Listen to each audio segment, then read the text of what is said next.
He played guitar on the same corner for 15 years, same weathered leather jacket, same gentle melodies for passing strangers. People saw a homeless musician grateful for spare change. Until one afternoon, when a music student asked him to play something classical, and Marcus Sullivan began performing military marches with precision that seemed impossible for a street performer. The quiet man who played for tips had once been Sergeant Major Sullivan, Army band leader, who had conducted orchestras that inspired troops through the darkest days of Vietnam. Welcome to Silent Heroes Stories. Before we start this incredible story, tell me in the comments what city you are watching from today. If you believe music has the power to heal all wounds, hit that subscribe button. These stories matter. Marcus Sullivan set up his guitar case every morning at 8 a.m., corner of 5th and Main Street, downtown Chicago. Same spot for 15 years. Same quiet dedication to bringing music to the city. Mac was 61 years old. Gray shoulder-length hair with a full beard that had been white for the last decade. Weathered face with kind eyes that seemed to understand pain better than most people understood happiness. He wore the same worn leather jacket and faded jeans every day, with old Army dog tags hidden beneath his shirt. His setup was simple: acoustic guitar, open case for donations, small wooden stool. Mac played everything from classic rock to folk ballads. His voice was gravelly but warm. His guitar work skilled but understated. "Morning, Mac. How's the music today?" "Good morning, Mrs. Chen. Music's always good. Just depends on who's listening." The downtown workers knew Mac. Office employees dropped coins during lunch breaks. Tourists stopped for photos. Street vendors shared coffee with him during slow periods. Mac never asked for money, never demanded attention. He just played, letting the music speak for itself. Some days he made $50. Some days he made $5. Mac seemed equally content either way. "Mac, you're too good to be playing on the street. Music belongs everywhere. Streets, concert halls, doesn't matter. But you could be playing in clubs. I play where people need music most."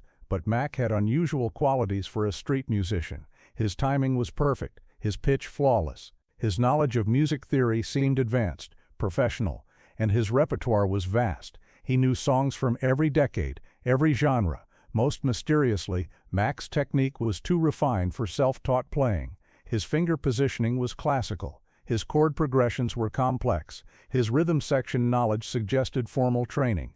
"Mac, where did you learn to play like that?" "Different places, different times." "Did you study music?" "I've been around music my whole life." Mac also had strange habits. He always positioned himself facing the street, never with his back to traffic. His eyes constantly scanned the crowd, assessing people with trained awareness. And sometimes, late at night, people heard him practicing alone, playing music that sounded military, disciplined, precise. Tuesday afternoon, a young woman approached Mac's corner. Sophie Martinez, 22 years old, music composition major at Chicago University. She'd walked past Mac for months, but never stopped. "Excuse me, sir, could I ask you something?" "Sure, young lady. What's on your mind?" "I'm a music student. I've been listening to you play for months. You're really talented." Sophie sat on the bench nearby, pulled out a notebook. "I'm working on a project about street musicians. Would you mind if I asked some questions?" "Ask away, but I'm not that interesting." As they talked, Sophie realized Mac's knowledge was exceptional. He understood musical theory, composition structure, orchestral arrangements. "Mac, how do you know so much about orchestration? You pick things up over the years, but you know professional-level theory. Music is music. Good music follows the same rules everywhere." Sophie asked Mac to play different styles: jazz, blues, classical, folk. Mac performed each genre with expertise that amazed her. "Mac, where did you really learn to play?" "Like I said, different places." "What kind of places?" "Places where music mattered." Over the following weeks, Sophie visited Mac regularly. Not just for her project, but because his playing was extraordinary. She brought fellow students to listen. "Professor Martinez, you have to hear this street musician." "Sophie, I don't have time for—" "Trust me, this guy is incredible." But Mac deflected questions about formal training. When Sophie asked about music education, Mac changed subjects. When she inquired about professional experience, Mac focused on the weather. "Mac, have you ever played with an orchestra?" "I've played with different groups." "What kind of groups?" "Musical groups. That's all that matters." Sophie noticed Mac's unusual precision. His timing was metronome perfect. His dynamics showed professional control. His performance presence suggested stage experience. Most intriguingly, Mac sometimes hummed melodies that Sophie didn't recognize. Complex structured pieces that sounded like military music. Weeks passed. Sophie continued studying Mac's playing, documenting his techniques for her composition project. But she began noticing patterns that suggested advanced training. Mac's warm-up routine was systematic, professional, scales, arpeggios, finger exercises that classical guitarists used. His practice regimen was disciplined, almost military in structure. "Mac, your practice routine is really organized. Good habits make good music. Did someone teach you to practice like that? Good teachers are everywhere. You just have to listen." Sophie also noticed Mac's knowledge of musical history. He knew obscure composers, rare pieces, historical context that most street musicians wouldn't study. "Mac, how do you know about Sousa's lesser-known marches? John Philip Sousa, great composer, understood how music moves people. But those pieces aren't commonly known. They should be. Powerful music deserves recognition." The most revealing moment came when Sophie mentioned her university's upcoming Veterans Day concert. "We're performing patriotic music, military marches, traditional pieces." Mac's demeanor changed subtly. More alert, more interested. "What are you playing?" "Battle Hymn of the Republic, some Sousa marches, taps." Mac began humming harmony lines for each piece Sophie mentioned, complex arrangements that suggested intimate familiarity with military music. "Mac, you know these pieces really well. Good music stays with you, but you know orchestral arrangements, not just melodies. When you love music, you learn all parts." That afternoon, Sophie brought sheet music to Mac's corner, advanced arrangements of military compositions. "Mac, could you look at these? I'm having trouble with the orchestration." Mac studied the scores with expertise that stunned Sophie. He identified errors in notation, suggested improvements in arrangement, explained historical context of each piece. This march was written in 1918. The composer intended a different rhythm in the percussion section. "How do you know that?" "Because I've studied his work." "Where?" "Different places, different times." Friday afternoon, Veterans Day weekend. Downtown Chicago was preparing for the holiday parade. Mac was playing his usual corner when a group of veterans walked by. "Play something patriotic, Mac," called out Mr. Johnson, a Korean War veteran who often chatted with Mac. Mac nodded, switched to a different guitar tuning, and began playing the Star-Spangled Banner with an arrangement that made Sophie's breath catch. It wasn't just the melody. Mac was playing a full orchestral arrangement on acoustic guitar. Melody, harmony, bass line, percussion rhythm. His technique was flawless, his interpretation professional. A crowd began gathering. The veterans stopped walking, stood at attention. Other passers-by paused, removed their hats. But Mac wasn't finished. He transitioned seamlessly into the Battle Hymn of the Republic, then America the Beautiful, then military marches that most civilians had never heard. Sophie watched in amazement. Mac's playing had transformed. This wasn't street music anymore. This was concert-level performance. "Mac, how do you know these arrangements?" Mac finished the piece, looked at Sophie seriously. "Because I wrote some of them." "What do you mean?" "Different life, different time." The crowd applauded. Veterans approached Mac with tears in their eyes. "Son, where did you serve?" Mac was quiet for a moment. "Army, long time ago." "What unit?" "Different units. Different places." But Sophie had noticed something during Mac's performance. His conducting gestures while playing. Subtle movements that suggested experience leading musical groups. "Mac, you were conducting while you played." "Old habits." "What kind of habits?" "Musical habits." An elderly veteran stayed after others left. He studied Mac carefully.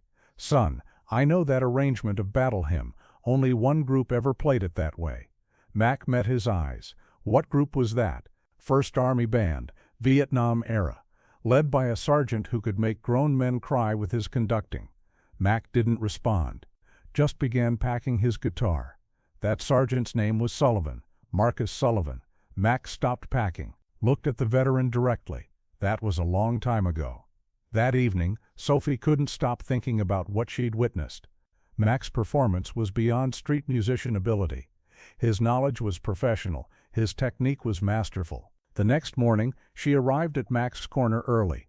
"Mac, we need to talk." "About what, Sophie?" "About who you really are." Mac continued tuning his guitar. "I'm a street musician." "No, you're not. You're a professional. You're trained, and that veteran yesterday recognized you." Mac was quiet for a long moment. Then he set down his guitar. "Sophie, what do you think you know? I think you were in the Army. I think you led a military band. And I think you're one of the most talented musicians I've ever heard." Mac sighed. "Staff Sergeant Marcus Sullivan, 1st Army Band, Vietnam, 1967 to 1975. "You were a band leader?" "Sergeant Major. I conducted the 1st Army Band for 8 years. Sophie tried to process this information. "Mac, that's incredible. Why didn't you tell anyone?" "Because that was then. This is now." Mac explained his background. High school music prodigy. Scholarship to music school. Enlisted during Vietnam because he wanted to serve. "Sophie, during Vietnam music wasn't entertainment. It was survival. We played for troops who needed hope." "What was that like?" "The most important music I ever made. Men facing death tomorrow, and we gave them something to remember why life was worth living." "How many concerts did you perform?" "Hundreds. Base camps, field hospitals, evacuation sites. Anywhere soldiers needed to remember home." Mac described conducting orchestras in the jungle, leading bands while artillery exploded in the distance, playing music that kept morale alive during the darkest days of war. "Sophie, we didn't just play music. We played life into men who'd forgotten how to hope." "That sounds incredible." "It was necessary. Music has power, real power, power to heal, to inspire, to remind people who they are." "Mac, why do you play on the street now?" "Because music still has that power." Different audience, same mission. Despite Mac's preference for privacy, word began spreading through Chicago's music community. The street musician was a decorated Army band leader, a professional conductor who had served in Vietnam. Sophie's music professor insisted on meeting Mac. Dr. Rodriguez, head of the university's music department, approached Mac's corner respectfully. "Mr. Sullivan, I understand you led military bands. I played music for soldiers, same as I play music for civilians now. Would you consider teaching, sharing your experience with students?" Mac declined formal teaching positions, but agreed to informal conversations with music students. These sessions became legendary at the university. Mac didn't lecture about technique, he shared wisdom about music's purpose. Music isn't about perfection, it's about connection. Perfect technique means nothing if it doesn't touch the listener's heart. Mac taught students that music was service, not performance. When you play, you're giving something away. Make sure it's worth receiving. How do we know if our music matters? When people need to hear it, not when people want to applaud it. Local veterans began visiting Mac's corner, not for entertainment, but for connection. They recognized something in his playing that civilians couldn't hear. "Sergeant, you play like you understand." "Understand what?" "What it's like to come home to a place that doesn't feel like home anymore." Mac's music became therapy for veterans struggling with civilian transition. His melodies carried weight that spoke to experiences beyond words. "Mac, how does music help veterans?" "Because music remembers what words forget." "What does it remember?" "That pain has purpose, that sacrifice has meaning, that service continues." Mac's routine didn't change after his background became known. Same 8 a.m. setup, same corner, same dedication to bringing music to the streets. But people heard him differently now. Not as background entertainment, but as purposeful art. His donations increased, but Mac kept playing the same way. "Mac, you could charge for concerts now. Music isn't a product, it's a gift. But you could make more money." "I make enough. Money isn't the mission." Sophie continued studying with Mac, learning not just technique but philosophy. "Mac, what is the mission?" "Same mission I've always had. Use music to remind people they're not alone." "Is that why you served in the Army?" "I served because my country needed me. I play because people need music." Mac started hosting informal concerts in the park. Veterans, students, downtown workers gathering to hear music that carried meaning beyond entertainment. These concerts became community events, not because Mac promoted them but because word spread organically. People needed what Mac offered, music with purpose. "Mac, these concerts are incredible. Music brings people together, always has. What's special about your music? Nothing special about the music. Special thing is why we're playing it. One evening, a young soldier on leave approached Mac's corner, recently returned from Afghanistan, struggling with nightmares and civilian transition. "Sir, could you play something? Something that helps?" Mac understood immediately. He began playing melodies that carried weight, harmony that acknowledged pain without amplifying it, rhythm that suggested hope without demanding it. The soldier listened for an hour. When Mac finished, the young man had tears in his eyes. "Sir, how did you know what I needed to hear? Because I've been where you are, in combat, in the place between who you were and who you're becoming." That night, as Mac packed his guitar, Sophie asked about his future. "Mac, any regrets about leaving the Army?" "None. This is exactly where I'm supposed to be." "Why?" "Because music is medicine, and medicine goes where it's needed most. What if the Army asked you to come back? They don't need me anymore, but the streets do." Mac looked around the corner, where he'd played for 15 years. Office workers, veterans, students, tourists, all the people who'd found something in his music they couldn't find anywhere else. "Sophie, in the Army I played music to keep soldiers alive. Here, I play music to keep people living. What's the difference? Soldiers fight to survive. Civilians survive to fight. Both need music to remember why it matters." That night, Mac made his final check of his equipment. Guitar tuned, case organized, songs selected for tomorrow's audience he hadn't met yet. Sergeant Major Marcus Sullivan had found his final duty station. Not a military base, but a street corner in Chicago. Not conducting formal orchestras, but leading informal concerts for anyone who needed music. Same mission: use music to inspire, to heal, to remind people that they're not alone in the world. Different stage, same heart, eternal service. Now I ask you, have you ever met someone whose art carried more than talent? Someone who understood that creativity isn't about self-expression, but about serving others? Share their name in the comments. Tell us how they used their gifts to heal. At Silent Heroes Stories, we believe the most powerful artists often perform on the smallest stages, not seeking fame, but providing hope to anyone who needs to remember that beauty still exists in the world. If this story moved you, subscribe and share it. These quiet artists deserve recognition for choosing service over stardom, healing over headlines. See you in the next story. And remember, that street musician you pass every day, the artist who seems content with small audiences and smaller paychecks, might just be the maestro whose greatest performances were conducted under fire, whose music once saved lives, and who still believes that every note played with love makes the world a little better. Because true musicians don't retire from service, they just find new stages where the music is needed most.